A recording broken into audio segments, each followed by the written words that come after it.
So, guys, while we are on the topic of victim mentality, there's something that you need to know as well. So, a really good indicator of victim mentality are people who post those sad quotes or disappointed quotes or trying to prove their worth quotes on social media. I'm sure you know what I'm talking about. Basically, they are victimizing themselves and posting a bunch of quotes about, how, um, it's like sharing those posts. It's not that they are writing the quotes, but they're like sharing the posts, pre-made posts about whatever it is that's like negative or that is like self-validating and just things like that, and you can really recognize it when somebody does it because you can feel that needy energy behind it. And people often do this after breakups. They're kind of like posting victim mentality stuff, and how a safe and secure person reacts to to those posts, sorry, is by thinking, oh, this is so annoying. And very often people will be deleting these people because they just don't want to be seeing those things anymore, because they're like, oh geez, again, this is never ending. And of course, there are people who are permanently in the victim mentality who will post things like this on a daily basis for years and years and years.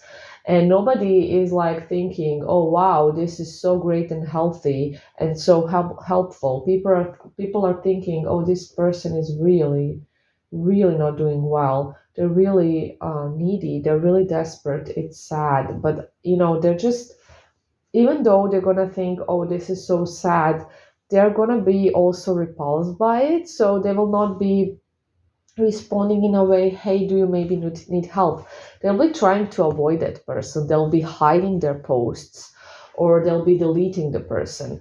And I'm sure that a lot of you kind of know what I'm talking about because you had a situation like that on social media when somebody was just posting negative stuff and you were like, oh, this person, the energy of the person was just like repulsive, even though the person did nothing wrong to you and the person is clearly having some issues. And even though you have compassion, you're also like, oh, I don't want to be near this person. I don't even want to be reading these posts. I don't want to be seeing these posts.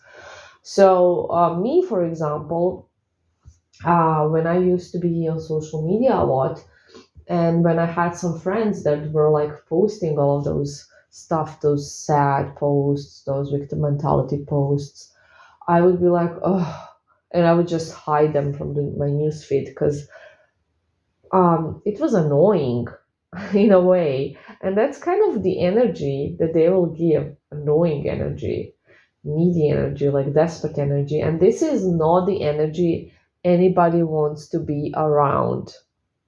So I hope you kind of get a picture about victim mentality, about what it is, about how to recognize it, and about just the energy that people will be getting from you while you are in victim mentality. So having said that, victim mentality is also something that is, common, that happens to everybody pretty much at one point of their life. I'm not trying to say, oh, this is something horrible and not normal. I mean, it is horrible, but it happens to everyone. So my idea is not to shame anybody for being in victim mentality. My idea is to give you motivation to get out of it, because it is a choice to stay there, and you can get out of it. Get sorry, you can get you can get out of it. I'm sorry, I've been speaking a lot at work today. I had some presentations, and when I talk a lot, it just becomes hard for me to talk normally. I don't know why. I just, like, my throat gets tired or something.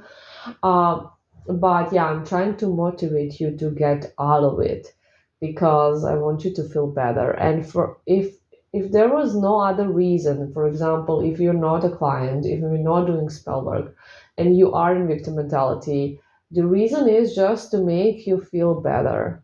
Because when you're in victim mentality, you feel lousy and it's not a good feeling, it's not healthy, you're not motivated to do anything. It sucks and you don't want to be feeling like that. So I hope again this was helpful. Again, I love you. Bye.